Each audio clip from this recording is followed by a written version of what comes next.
Hi, this is Julieta Yang Orfiano. Welcome to my video. If this is your first time on my channel, please like, share, and subscribe so I can notify you if I have a new video. This is the continuation of part 23 about property, plant, and equipment. I discussed in part 23 about the impairment of an asset at revalued amount.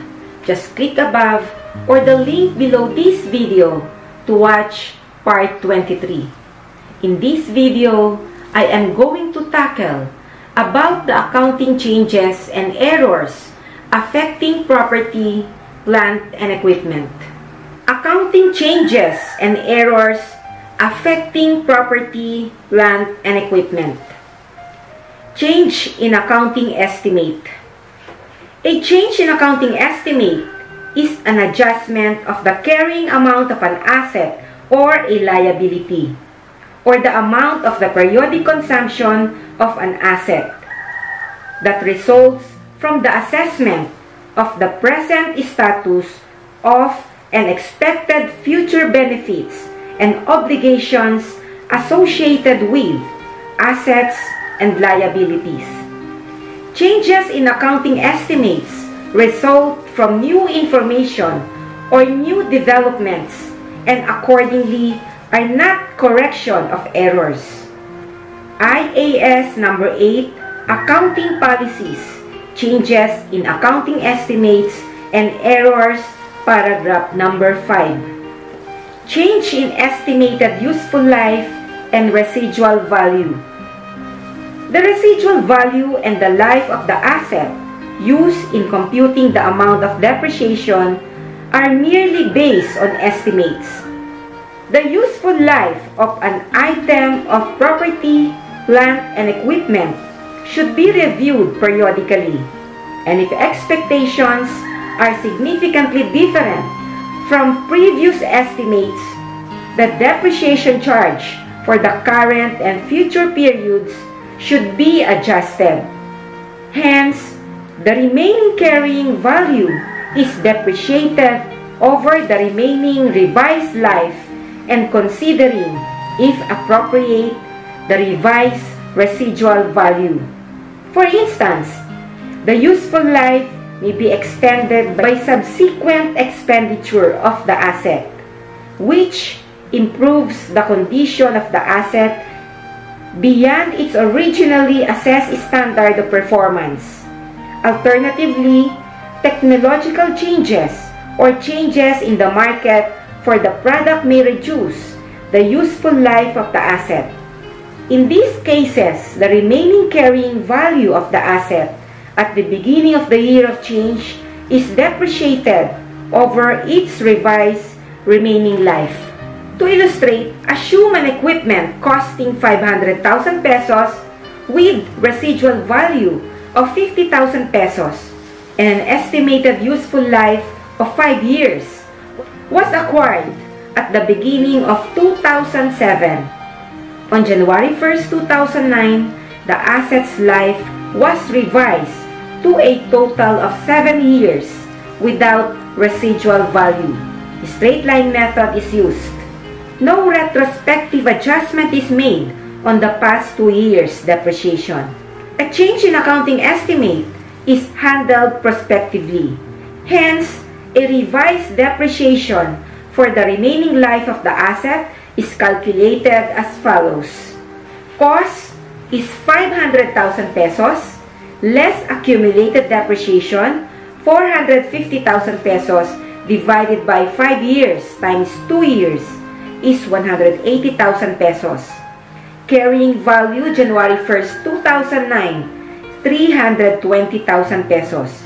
Revised remaining life of asset, 7 minus 2. Divided by 5 years, the revised depreciation charge for 2009 is 64,000 pesos. Change in depreciation method. The depreciation method applied to property, plant, and equipment should be reviewed periodically, and if there has been a significant change in the expected pattern of economic benefits from those assets.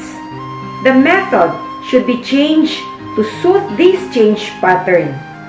When such a change in depreciation method takes place, the change should be accounted for as a change in the accounting estimate, and the depreciation charge for the current and future periods should be adjusted.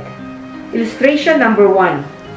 Assume an equipment costing 500,000 pesos with residual value of 50,000 pesos and an estimated useful life of 5 years was acquired at the beginning of 2007. The asset is being depreciated using the sum of the year's digit method. On January 1st, 2009, the company changed to the straight line method.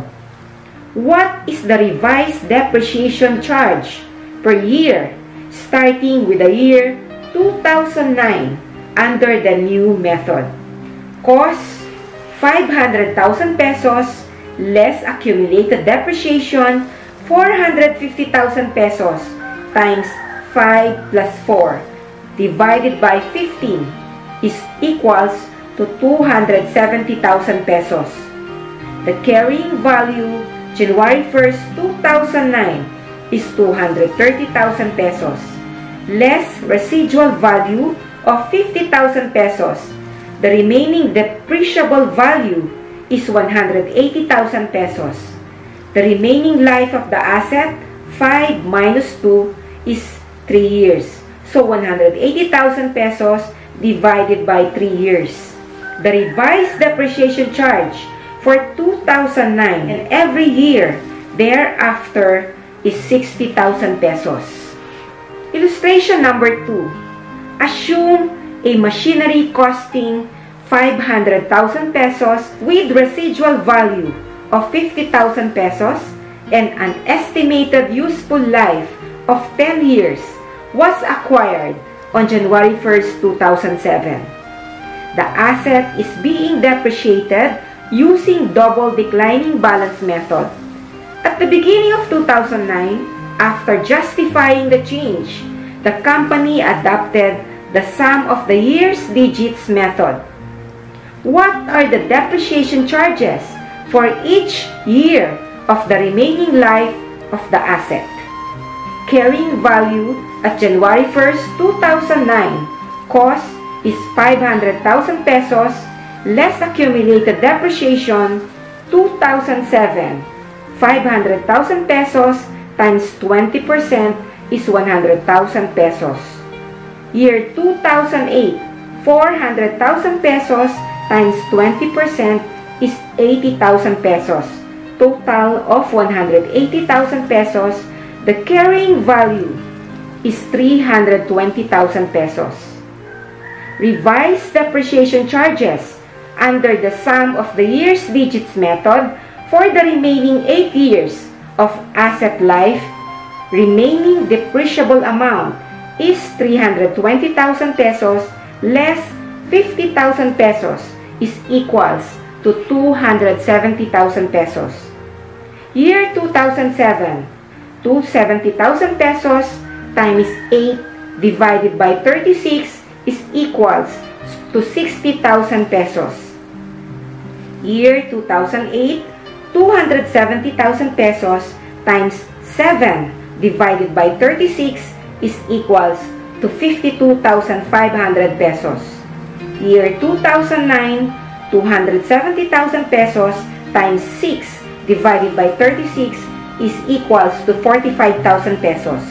Year 2010, 270,000 pesos times 5 divided by 36 is equals to 37,500 pesos.